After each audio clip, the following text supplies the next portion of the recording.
Okay, good morning and welcome back to It's All Interesting, hosted by me, Clifford Merin. I am back with David D. Chapman. 6 days to Election Day. David, where are we? Happy Halloween.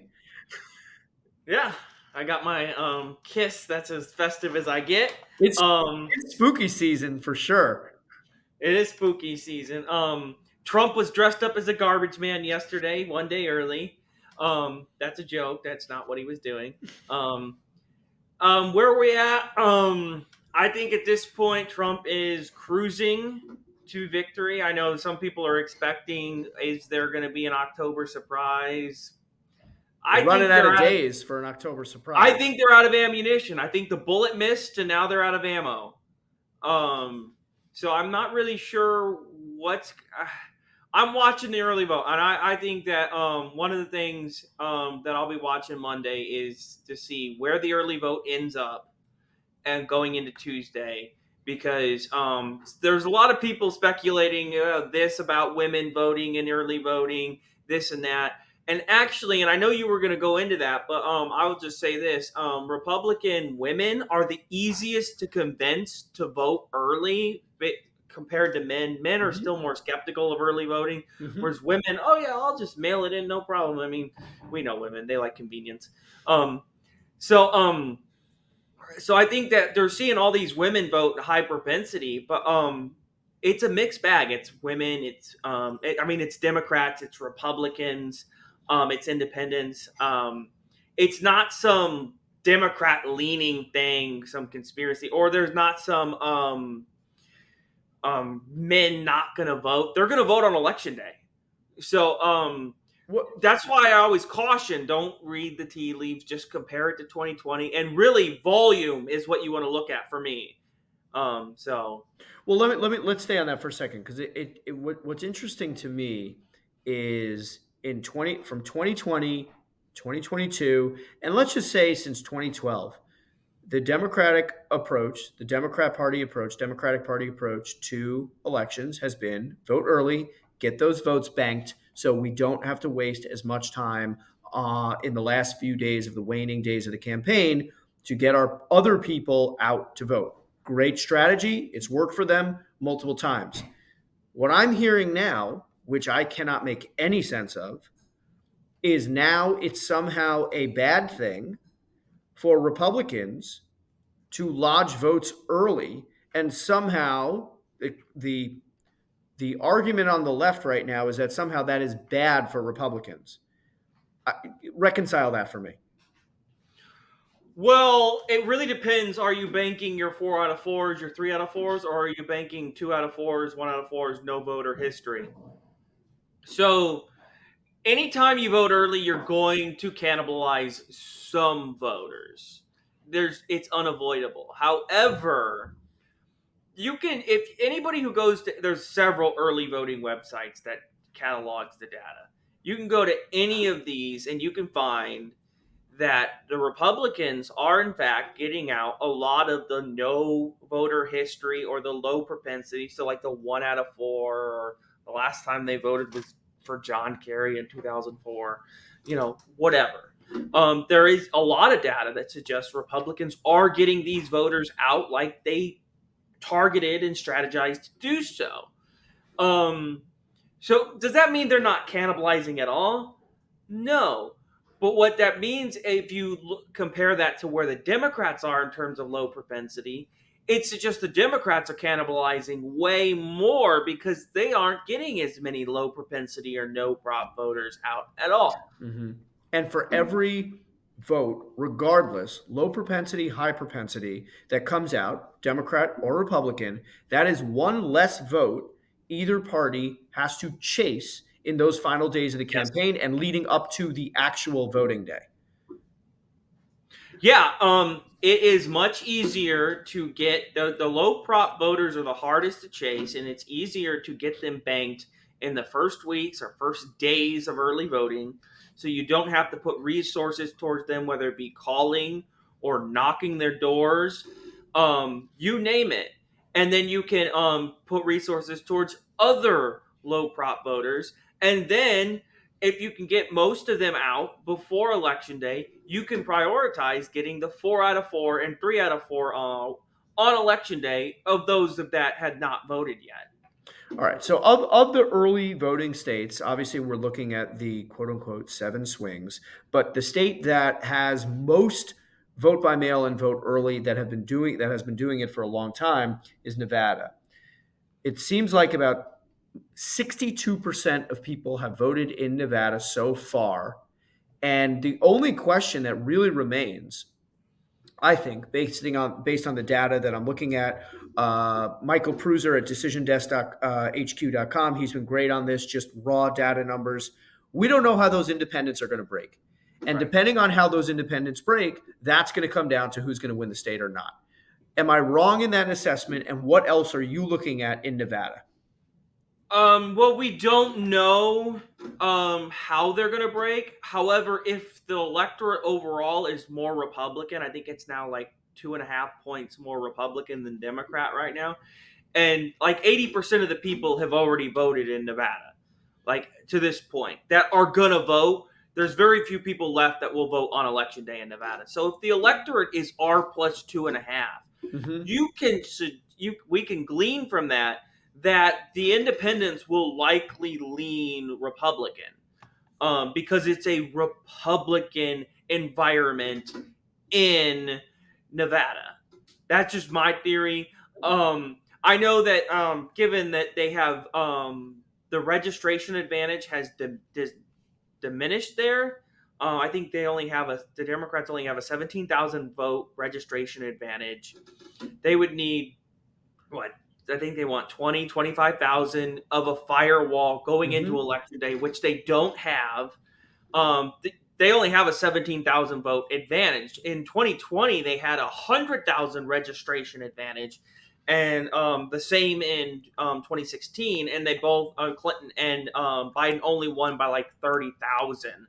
Um, so they have their registration advantage isn't there.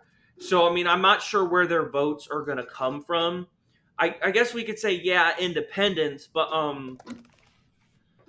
they're going to probably need more than just the independents. They're probably going to need. She's probably going to need to win independents by like 6, 7. Well, that's what I was going to say, right? So if the Republicans are banking just in raw GOP votes, and we don't know how either the Republicans are all going to vote or the Democrats are all going to vote, but I think we can make a very safe assumption just based on the last 60 years of electoral politics that 95% plus are going to break for each party. Mm-hmm. That she would need probably somewhere between 7 and 10 advantage on the independents Yep. for Nevada to somehow break back to her. Does that make sense? Yeah, that's what I'm thinking. 6, 7, maybe even as high as 10, depending on how much. Yeah, somewhere in there.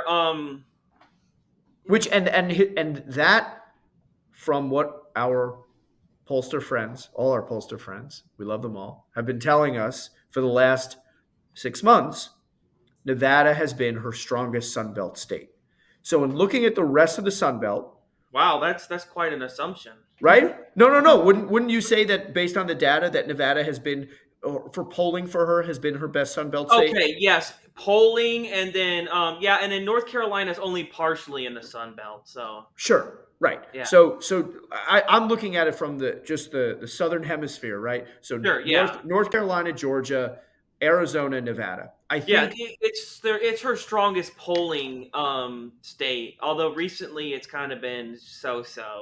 Though I think the aggregate has Trump up, but that's because the Wall Street Journal has Trump +6. I think the aggregate's probably going to be off. Probably because Yep. Trump's going to win Nevada by 2. Right. Not by point 0.6. But I think what I'm saying with the aggregate and the polls is the polls are all garbage in that aggregate. Is that the only reason Trump is leading in that aggregate is because of a Wall Street Journal +6. Right. There's Right. But looking so if Nevada is trending toward the Trump column, and let's talk about the rest of the Sun Belt. So North Carolina, Georgia, Arizona. Mhm. Let's start with Arizona. Seems like, based on the initial data, Republicans are coming out in absolute droves for Team Trump on the early side in Arizona, correct? Republicans have never led by this much in Arizona, let alone they're leading in Maricopa County too. In 2020, I think they had a early vote lead in party data by like 2 points by election day. They've got like what a 7, 8 point lead now. Orbital came out with a poll has Trump leading by 7.8 in the state, which makes sense given the early vote. Although again, quantify. We don't know how they're voting, but um, yeah. Listen, the party advantage leads in these early voting is much bigger than we've ever seen. Some of that could be because people are voting early more. I don't know, but the thing is, the Democrats don't have their firewall at all in Arizona. Are Democrats in Arizona suddenly going to become election day voters? Well, that I think that is the two questions that we're looking at in my mind. One, which way are the independents going to break in all states, in the states that matter? And two, Well, how can in Arizona, yeah, she would have to win independence by a monstrous number right, because of how big their right. lead is. But in terms of the day of voting, is Right. it a little presumptuous to compare the 2024 numbers to 2020 just because we do know more people are just going to vote in person in 2024 because of the fact that we're not in a pandemic anymore. Well, not necessarily. Most voters will do as their party says. So if their party is saying vote early, which the Democrats have been saying for years, Democrats just vote early, and they haven't been pushing. Oh, if you don't vote early, vote on election day because otherwise we'll lose. They haven't been doing that.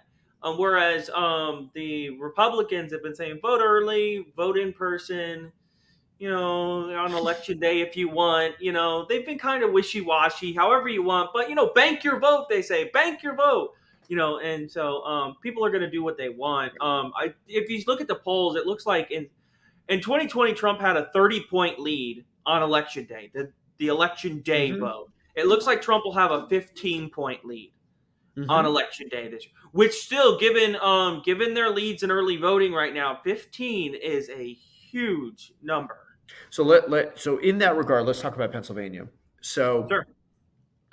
Pennsylvania, there was a lot of chatter online about the firewall that the Democrats needed or wanted to reach prior Yeah. to election day. They are not going to get there. The No, I just looked at it. right. So first, the firewall by a couple of guys that you and I follow on X, Political HQ. Shout out to him, as well as Josh Smithley. Shout out to him.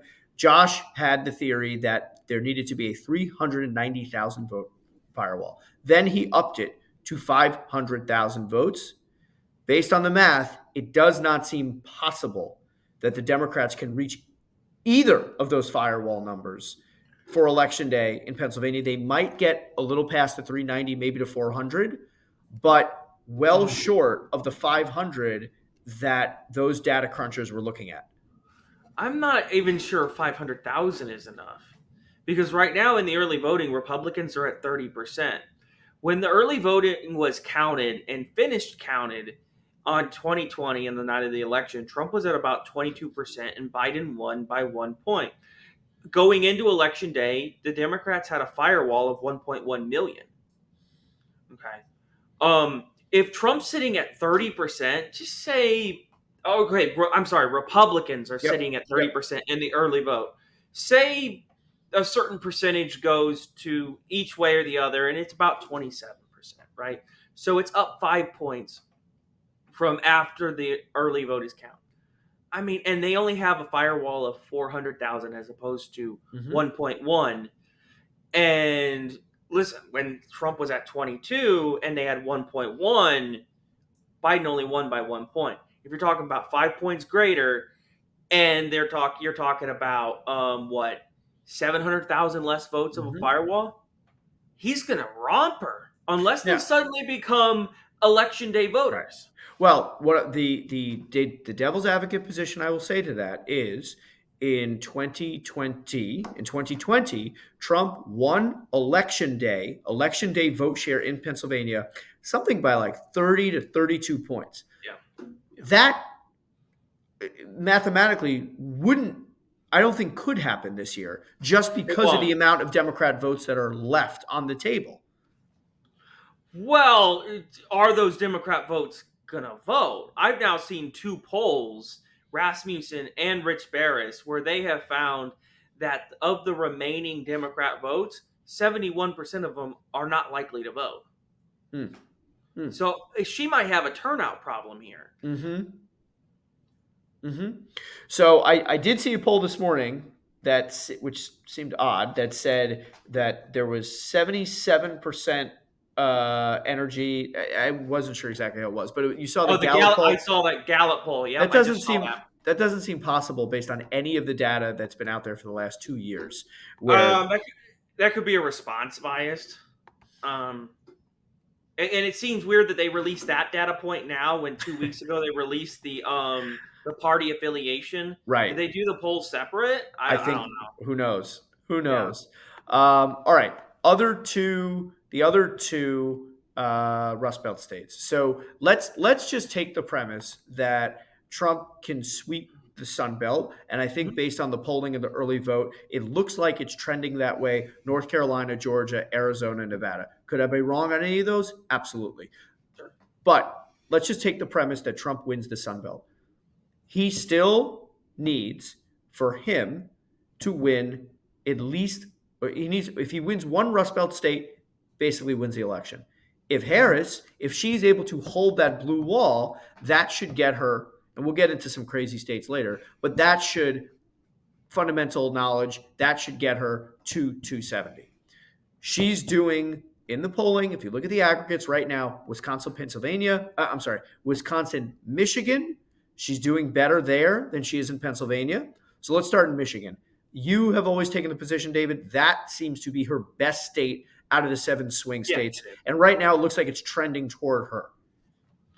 Well, I mean, in the aggregate, it is because there was what was it what was the poll? But it was Harris +5. Right. I can't seem to remember the That was polling. I think it was a CNN poll that came out the other day. Her plus 5 and Yeah. 6, respectively, in Wisconsin and Michigan. Yep.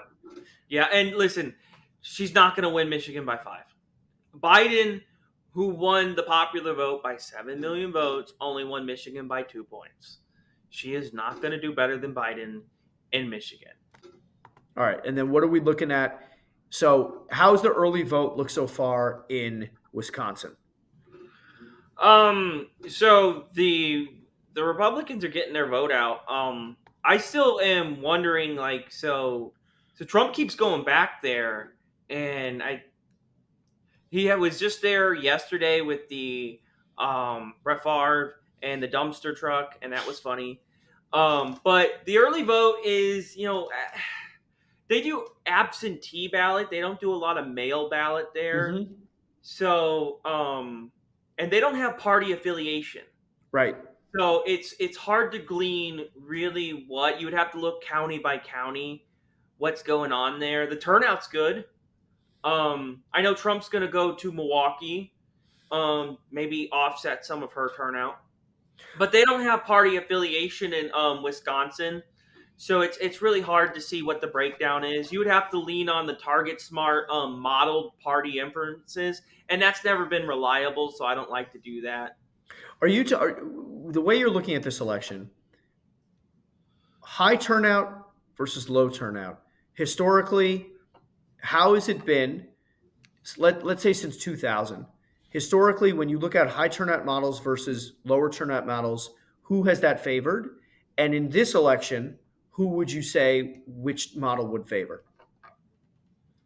Um, so I would say, so I used to say that high turnout favors Trump, and high turnout still favors Trump.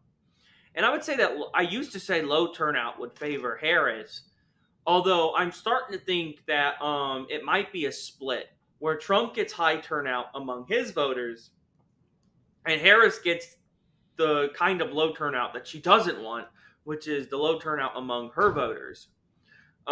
Because originally what they wanted was Democrats is what they wanted was low turnout, just across the board, no low propensity coming out, and that's how they compete. But the problem is, as we can see in the polling and stuff, that that's not happening, and in the early vote, that that's not happening. Trump's getting his vote out, and but also you're seeing an enthusiasm problem with Harris, and that's so I think if the reverse could happen, where she gets the low turnout, but it's among her voters. Hmm. I always looked at the high turnout and low turnout modeling as as kind of it didn't really make a lot. Not that it doesn't make sense to me; it obviously makes sense. But what's the point really of trying to make a prediction of that? Because I think in some respects it just comes down to candidate quality, right? Like Barack Obama, amazing presidential politician candidate, high Mm-hmm. propensity elections. He brought out his voters. He brought out people that don't normally participate in politics, had that charismatic way about him that just brought so many people out, right? Same thing in Trump in 2016. Brought people Yeah. out of the woodwork that weren't necessarily engaged in the political process, similar to Obama in 2008, right? When you have a candidate that is exciting to its Yep. base, that bring people out of the woodwork that are not political, necessarily that would be a high turnout election, right? And if you have just a candidate that's not necessarily a bad candidate or just a ho hum, okay, Republican, Democrat, I'm not throwing stones here, but Mitt Romney, right? Mitt Romney was just like kind of a plain vanilla Yep. Republican candidate, right? Didn't really excite people. He just kind of was this guy from New Hampshire and Utah, and was bland guy. He didn't really excite people. The swaths of rural voters were not coming out for Mitt Romney, right? Yeah. So with Trump, he was always a unique anomaly to the Republican Party in 2016 and 2020 because he actually benefited from a high turnout election where normally Republicans benefited from low turnout elections. You can look at the midterm election in 2014, or had black men not come out for Obama in 2012, Mitt Romney might have actually won. Problem is, he would also need some more white voters to come out for him too. He was just a bad candidate overall. But now it's got to the point in this realignment where it's completely reversed altogether, and Democrats need low turnout. They don't really have an Obama, and Trump will benefit from exceedingly high turnout because not only does he get the high turnout, but now those low propensity voters are now with him too. But I think the inverse of that Yeah. is when Trump is on the ballot. Not only does he bring his people out, but he brings all the people that can't stand him out as well. And because you have voters that are saying, "Look, I don't really care, but I don't want to vote for Trump, so I'm just going to vote whoever's on the other side."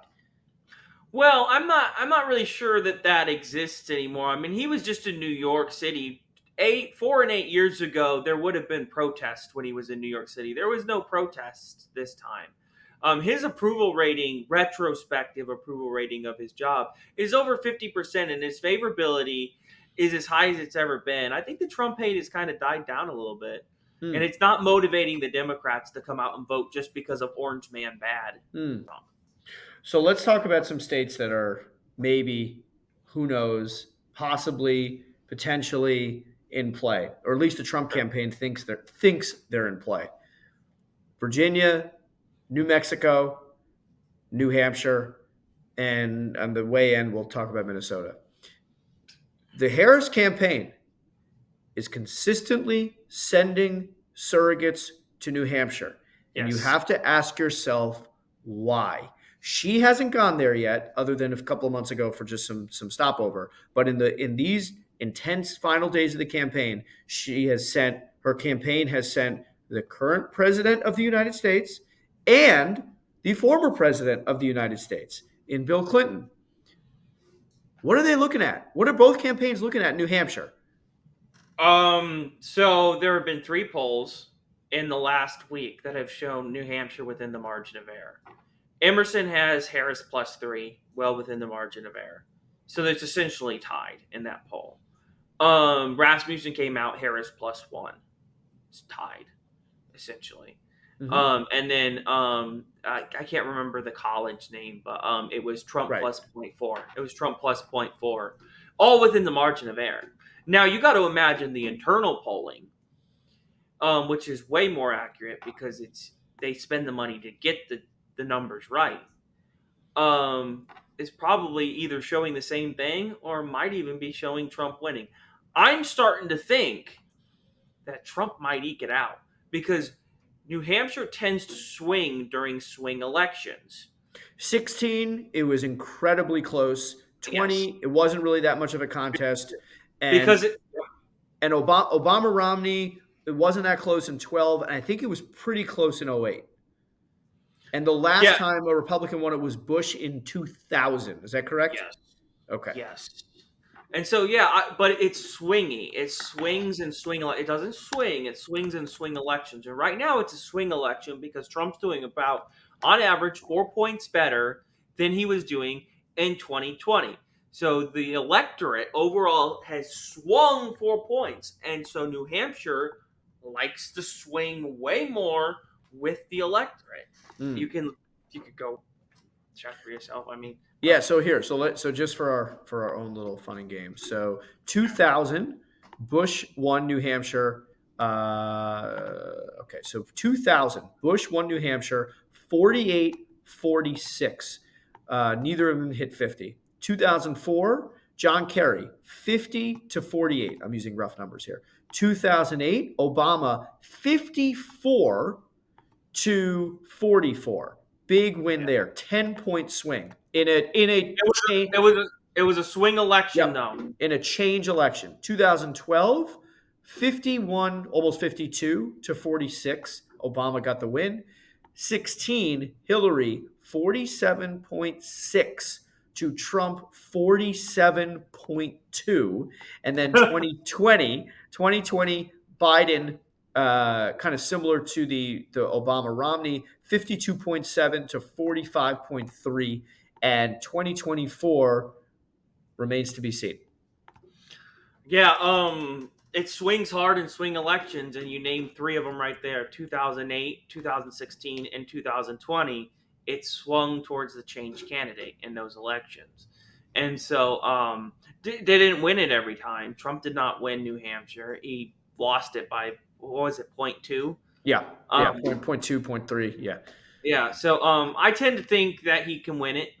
He'll if he obviously he won't be sneaking up on him because they seem to know what's going on up there, and they're very worried. You can tell their electoral map. Given that Nevada's probably gone for her and the entire Sun Belt's gone, her only path is Michigan, Wisconsin, Pennsylvania, and Nebraska too, and that puts her exactly at Hmm. 270. Unless she loses New Hampshire, then she has no path. Well, that is not an unrealistic path, and I think it is still a realistic path for her, right? I mean, in those Rust Belt states, they on the Harris camp and the Biden camp too in 2020, they are Hillary was caught sleeping in those three states, so everybody is campaigning there, knowing how important those three states are going to be. But I Well, want everybody but Harris. Harris seems to start her day at 1 o'clock and does and she does one event a week, and that's not a joke. And Michelle and everyone else, Bill Clinton. I don't know if he's campaigning for her or Trump. I don't know what's going on, but but they're all campaigning for Harris. And Harris, her only event this week was like in D.C. Like, what's going on? Well, So, I think she'll be in Wisconsin yep, this week, right? I think today actually. yeah, she's Um, only been in D.C. up to this point this week. Let me right, to clarify that. Yeah. right. All right. Then let's go to the other three potentials. I, I it seems like a reach. It seems bizarre to me that with the Rust Belt in play the way it is, that Team Trump would be spending time in a state like New Mexico. The last poll out today, I even saw Rasmussen, 5-point lead for Harris there. He's doing a rally there on Saturday. What do you make of that? It's a lot closer than it should be. Also, Rasmussen tends to they do good work, but they tend to be a little left in the states. They overestimate Democrats historically when they do state polling. They're pretty good nationally polling, but they miss. So that could actually internally Trump's poll was Harris +3. That's why they're going there. That's what within the margin of error. Does he have a shot? The reason why it's competitive is very simple. Look at the Nevada and Arizona early voting. Okay, he's winning those two states really big, and that's a neighboring state. It has similar demographics, mainly Hispanics, um, and so you would think that if those two states are going hard Trump, that it would eventually have a spillover, and it seems to be. Doesn't mean he's going to win it, but it's the demographics that are similar that he's doing well with are helping him make these states closer. All right, the last two. Virginia. There was a lot of early talk in Virginia about the Yeah. early vote, about the Republicans dominating, let's use that term, dominating the early vote in Virginia. That seems to have quieted down. What's your expectation? How does Virginia look for both teams? I think Virginia is going to be a lot closer than people think. I don't know if he can win Virginia, but the last two Virginia polls have had Harris +1 and Harris +2. There's a reason why she is taking resources out of North Carolina and moved them to Virginia. Now, I know that's a disputed report, but both Richard Barris and the Trump campaign have both said this has happened. Of course, the Harris campaign is not going to confirm that because it's embarrassing that she's defending a blue state. But he'll make it for sure. It will be a lot closer than anyone expected. Biden won that state by 10. So the fact, and it also has a lot of government workers, a lot of college educated liberals, a lot of demographics that are just simply supposed to be very friendly for Harris. With And a if that's population that has grown in the Northern Virginia areas. Yes. And so if that state goes from Democrat +10 to Democrat +1, that spells a lot of trouble for Harris nationwide because the theory with Democrats is that they're going to make up the loss in white working class with an increased turnout among liberal educated whites. But if you look at Virginia and you see how close it is, that theory doesn't seem to be panning out. So if on election night that state is actually close, she's in a lot of trouble. And I'm Mm. not saying he's going to win it. I'm just saying that her just being that close, it being too close to call, is a big enough problem for her alone. So the last one, which I know seems to be the furthest reach of all of them, would be Minnesota. So I know that Halpern was talking this morning about the four states that the Trump campaign somehow believes that they could be competitive in. Virginia, New Hampshire, New Mexico, we talked about that, and the third being Minnesota. Minnesota so close to the Rust Belt, yet kind of far away in terms of politically. It runs much further to the left than those three states. Seems that again, that would be, and the polling really has not indicated. I don't think we've seen any margin of error polling even in Minnesota. There was only one poll. It was +2 for Harris, but it was +2.6 and it was a +2.4 margin of error. So it Okay. wasn't exactly within the margin of error. Okay. But that was the So, closest we've seen. but again, same thought on your basis in terms of Minnesota. Um, Minnesota is going to be close, but this one's a little more complicated because Tim Walz is the governor there, and governors have a lot of influence over their state's elections, and it's going to be hard for Trump to win a state that hasn't gone Democrat since 1972, let alone that state that has the VP nominee as the governor there. But will it be closer? Yeah, it'll be a lot closer. Biden won that state by 7 points. She's not winning it by 7 points, which is sad because the governor is there. Well, I think the Harris camp, their argument on all of this would be, look, we don't care where Trump runs up his numbers in states we're going to win. Our focus is protect the blue wall in the Rust Belt, and that gets us to the path of 270. Now, obviously, if Trump can somehow pick off one of these lower electoral vote states that has traditionally gone to Democrats in the last 25 years, the path to 270 for Harris becomes seemingly impossible. Yeah. Also, I'd like to say once Trump wins the Rust Belt, let's retire the blue wall because it ain't no blue wall anymore. Yeah, it becomes very difficult when you're defending and your ceiling is essentially 270 because the Sun Belt is gone. You have to thread the needle, and it's becoming that difficult. But now you have to defend too. If you lose a single state you're not supposed to lose, that's it. It doesn't matter if you thread the needle; it's over. All right. We got 6 days left. I'm going to ask you again. I've asked you however many times you've been on the show. What are you looking at in these last 6 days? Um, I'll be watching the early voting to see where states end up. Um, See if any state builds their firewall. I doubt it. I think the turnout is going to be down for Democrats.